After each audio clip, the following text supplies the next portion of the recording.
South ఇండియాలోనే అతి తక్కువ ధరలకి రత్నాలనందించే ఏకైక సంస్థ 6JVR.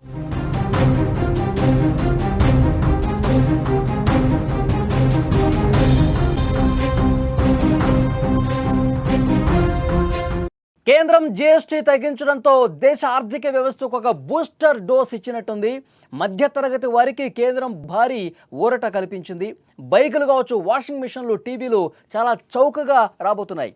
350cc బైకులపై 28% నుంచి 18% పన్ను తగ్గించారు. 10,000 రూపాయల వరకు బైకులపై ఆదా రాబోతోంది. అలాగే గృహోపకరణాల మీద కూడా పన్ను 18% తగ్గబోతోంది. అలాగే టీవీలు, వాషింగ్ మిషన్లు అన్నీ తగ్గబోతున్నాయి. పండుగకు భారీగా కొనుగోళ్లు పెరిగే అవకాశం ఉంది. ప్రజల కొనుగోలు శక్తి పెంచడమే లక్ష్యంగా కేంద్రం ఈ ఊరట కల్పించింది. దేశ ఆర్థిక వ్యవస్థకు నిజంగానే ఇది బూస్టర్ డోస్ అని చెప్పాలి. ప్రతి పేద మధ్యతరగతి మనిషికి సొంత బైక్ లేదా కారు కొనాలనే కల ఉంటుంది. ఇంట్లో కొత్త టీవీ లేదా వాషింగ్ మిషన్ కొనుక్కోవాలనే ఆశ ఉంటుంది. అది అధిక ధరలను మనల్ని వెనక్కి లాగుతూ ఉంటాయి. అంత పెట్టి కొనడం ఎందుకు, అంత డబ్బులు ఇప్పుడు పెట్టాలా, నెక్స్ట్ పండుగ కొనుక్కుందాంలే, ఇలాంటి ఆలోచనలు మధ్యతరగతి ప్రజలు చేస్తారు. షోరూమ్లకు వెళ్తారు, రేటు చూసి మళ్ళీ కొందాంలే, ఇంత డబ్బు ఇప్పుడు పెట్టడం అవసరమా అనుకుంటారు. కానీ ఇప్పుడు కేంద్రం తీసుకొచ్చినటువంటి ఈ పన్ను తగ్గింపులతో ఉత్సాహం వస్తుంది. కొనాలన్నటువంటి ఆ ఉత్సాహం రెట్టింపయ్యే పరిస్థితుంది. ఆ కళలకు రెక్కలు తొడిగే అవకాశం కనిపిస్తుంది. ఎందుకంటే కేంద్ర ప్రభుత్వం జీఎస్టీలో కొన్ని కీలకమైనటువంటి మార్పులు తీసుకొచ్చింది. మనలాంటి సామాన్య ప్రజలకు ఇది లాభం చేకూర్చబోతోంది. ముఖ్యంగా వాహనాలు, గృహోపకరణాల ధరలు గణనీయంగా తగ్గబోతున్నాయన్నది ఈ జీఎస్టీ మార్పుల వల్ల మనకు అర్థమవుతుంది. ఇంతవరకు బైకుల మీద, ఇంట్లో వాడే ఎలక్ట్రానిక్ వస్తువులపై ఎక్కువ పన్ను ఉండేది. ఇప్పుడు జీఎస్టీ కౌన్సిల్ నిర్ణయంతో భారీగా తగ్గింది. సామాన్యుడి జేబుకు పెద్ద ఊరట అని చెప్పాలి. ఇంతవరకు 350cc వరకు ఉన్న మోటార్ సైకిల్ కావచ్చు, రవాణా కోసం వాడే మోటార్ వాహనాలపై 28% పన్ను ఉండేది. ఇప్పుడు 18% తగ్గించారు. దీనివల్ల బైకుల ధరలు తగ్గిపోతాయి. ఉదాహరణకు మీకు ఎగ్జాంపుల్ కూడా చెప్తా. 1,00,000 రూపాయల బైకు కొనాలి అనుకుంటే ఇప్పుడు దానిపై 10,000 రూపాయల దాకా ఆదా అవుతుంది. ఇకపై మన పిల్లలకు బైకు కొనివ్వటం లేదా సొంత బైకు కొనుక్కోవటం అనేది కొద్దిగా సులభం అవుతుంది అని చెప్పక తప్పదు. కొత్త టీవీ లేదా వాషింగ్ మిషన్ కొనాలంటే చాలా ఆలోచిస్తుంటాం కదా మనం. ఆ భయం లేదు ఇప్పుడు. టీవీలు 32 ఇంచెస్ పైన ప్రొజెక్టర్లు కావచ్చు, వాషింగ్ మిషన్లు కావచ్చు, 28% పన్నుండేది ఇప్పుడు 18%కి తగ్గింది. దాదాపు 10% పన్ను తగ్గిందనమాట. దీనివల్ల వస్తువుల ధరలు గణనీయంగా తగ్గుతాయి. పండుగ సీజన్కు ముందు వచ్చిన ఈ నిర్ణయంతో ప్రజలు సంతోషం వ్యక్తం చేస్తూ ఉన్నారు. ఇక సంతోషంగా మనం షాపింగ్ చేసుకోవచ్చు. ప్రతి వస్తువు మీద 10 నుంచి 20,000 రూపాయల వరకు మనం తగ్గించుకోవచ్చు అని చెప్పి ప్రజలంతా భావిస్తూ ఉన్నారు. ఈ నిర్ణయాలు కేవలం ధరలు తగ్గించడమే కాదు, మన ఆర్థిక వ్యవస్థను ముందుకు నడిపించే ఒక చోదక శక్తిగా ఇది మారే అవకాశం ఉంది. ప్రజల కొనుగోలు శక్తి పెరిగితే మార్కెట్లు పుంజుకుంటాయి, ఎప్పుడు కళకళలాడుతూ ఉంటాయి. దేశాభివృద్ధికి ఇది చాలా అవసరం. భారత ప్రభుత్వం జీఎస్టీని తగ్గించడం వెనుక ఇంకొక బలమైన కారణం ఏంటి అంటే, పండగ సీజన్ వస్తున్నటువంటి సమయంలో ప్రజల కొనుగోలు శక్తి పెంచడం ఒకటి. పన్నుల భారం తగ్గితే ప్రజలు ఎక్కువగా వస్తువులు కొంటారు, దేశీయ వాణిజ్యం ఊపందుకుంటుంది, కంపెనీల ఆదాయం పెరుగుతుంది, కొత్తగా ఉద్యోగ అవకాశాలు కూడా పెరుగుతాయి. ఇది దేశ ఆర్థిక వ్యవస్థకు ఒక బూస్ట్ లాగా పనిచేస్తుంది అనమాట.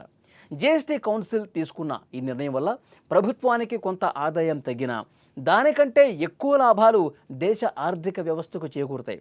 దాదాపు ఒక 90,000 కోట్ల రూపాయలు ఈ తగ్గింపుల వల్ల ప్రభుత్వం మీద భారం పడుతుంది. కానీ ప్రజల్లో కొనుగోలు శక్తి పెరుగుతుంది కాబట్టి ప్రజలు ఈ పండగ సీజన్లో మాత్రమే కాదు, మిగతా సందర్భాల్లో కూడా రేట్లు తగ్గితే దాని మీద ఖర్చు పెడతా ఉంటారు, వస్తువులు కొంటూ ఉంటారు. ఇది దేశ ఆర్థిక వ్యవస్థకు ఒక బలం చేకూర్చే వ్యవస్థ. అంటే చైన్ లింక్ అనమాట. మొత్తం మనం వస్తువులు కొంటూ ఉంటాం, వస్తువులు కంపెనీల దగ్గరికి వెళ్తూ ఉంటాయి, కంపెనీలు ప్రభుత్వానికి వెళ్తూ ఉంటాయి. సో ఇట్లా ఈ చైన్ లింక్ వ్యవస్థ వల్ల డబ్బు అనేది, సంపద అనేది మార్కెట్లో బాగా తిరగటం వల్ల ఏంటంటే దేశ ఆర్థిక వ్యవస్థకు ఒక టానిక్ లాగా, ఒక బూస్ట్ లాగా పనిచేస్తుంది. సో జీవన ప్రమాణాలు పెరగటానికి ఇది దోహదపడుతుందని చెప్తున్నారు. ప్రభుత్వానికి ప్రజల పట్ల ఉన్న బాధ్యతను కూడా తెలియజేస్తుంది. ఈ నిర్ణయాల వల్ల ఆర్థిక వ్యవస్థ మరింత ముందుకు వెళుతుంది అనటంలో డౌటే లేదు. ఇక అంతర్జాతీయంగా అమెరికా, ఇతర దేశాల నుంచి దిగుమతయ్యే వస్తువులపై సుంకాలు పెంచడం వల్ల ప్రపంచ వాణిజ్యం కొంత బలహీనపడింది. దీని ప్రభావం మన దేశీయ ఆర్థిక వ్యవస్థను కాపాడుకోవడానికి ప్రభుత్వం ఈ నిర్ణయం తీసుకుంది. జీఎస్టీని తగ్గించడం వల్ల దేశంలోనే వస్తువుల ధరలు తగ్గుతాయి. ప్రజలు తమ సొంత దేశంలో తయారు చేసిన వస్తువులను ఎక్కువగా కొనుగోలు చేస్తారు. దీనివల్ల మన పరిశ్రమలు ఏవైతే ఉన్నాయో మన ఉత్పత్తిదారులకు లాభం జరిగే అవకాశం కూడా ఉంది. విదేశీ వాణిజ్యం నుంచి వచ్చే నష్టాన్ని మనం దేశీయ వాణిజ్య వృద్ధి ద్వారా పూడ్చుకోవచ్చు. ఇది అమెరికా సుంకాల భారం నుంచి దేశీయంగా కొంత ఉపశమనం పొందేందుకు ఒక తెలివైన మార్గంగా చెప్తా ఉన్నారు. సో డెఫినెట్గా ఎప్పుడైతే కేంద్రం ఈ ప్రకటన చేసిందో కేంద్ర ప్రభుత్వం ఈ 4% ఉన్నటువంటి ఈ స్లాబుల్ని 2%కి కుదించి ముఖ్యంగా నిత్యావసర వస్తువుల మీద ఏదైతే భారం తగ్గించారో పేద మధ్యతరగతి ప్రజలకు చాలా ఉపయోగకరమైనటువంటి నిర్ణయాలు తీసుకున్నారో ప్రజలంతా సంతోషం వ్యక్తం చేస్తున్న పరిస్థితి. ఎప్పుడో దీపావళికి ఒక బొనంజ రాబోతుంది, దీపావళి పండుగ కోసం ఒక గిఫ్ట్ ఇద్దామని చెప్పి కేంద్రం భావించింది. కానీ ఇది దీపావళి బొనంజాయి కానీ చూడాలి, కానీ ఇంకా ముందుగే ఇది అమలయ్యే అవకాశం ఉంది.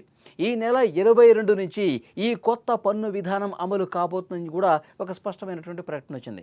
సో డెఫినెట్గా సామాన్య ప్రజలకు, మనలాంటి సామాన్య మధ్యతరగతి ప్రజలకు చాలా ఒక అద్భుతం అయినటువంటి, అంటే వాళ్ళ జీవన ప్రమాణాలు మెరుగుపరుచుకునే దాంట్లో భాగంగా ఒక గొప్ప మార్పుగా, ఒక టర్నింగ్ పాయింట్గా దీన్ని చెప్తా ఉన్నారు.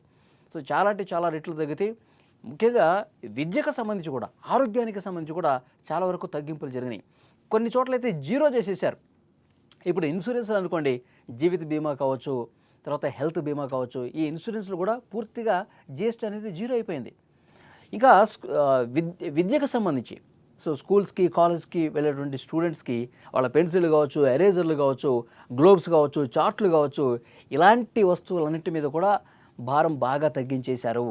సో డెఫినెట్గా చాలా వరకు మధ్యతరగతి కుటుంబాలు లాభం పొందే అవకాశం ఉంది. ఇంతకుముందు మనం మాట్లాడుకున్నట్టు బైకులు కావచ్చు, తర్వాత షోరూంలో దొరికే మనకి టీవీలు కావచ్చు, ఫ్రిడ్జ్లు కావచ్చు, ఏసీలు కావచ్చు. సో ఇలాంటి రెగ్యులర్గా మన ఇంట్లో వాడుకునే వస్తువుల మీద భారం తగ్గించడం అంటే డెఫినెట్గా ప్రజలకు మంచి చేయటమే. భారత ప్రభుత్వం ప్రజల కోణంలో ఆలోచించి ప్రజలకు ఏదో ఒక విషయంలో మనం మంచి చేయాలి, ప్రజల జీవన ప్రమాణాలు మరింత మెరుగ్గా ఉండాలంటే ఇలాంటి మార్పులు తప్పనిసరి భావించింది కాబట్టి ఇలాంటి నిర్ణయాలు తీసుకున్నారు. సో డెఫినెట్గా ప్రజలంతా సంతోషం వ్యక్తం చేస్తూ ఉన్నారు.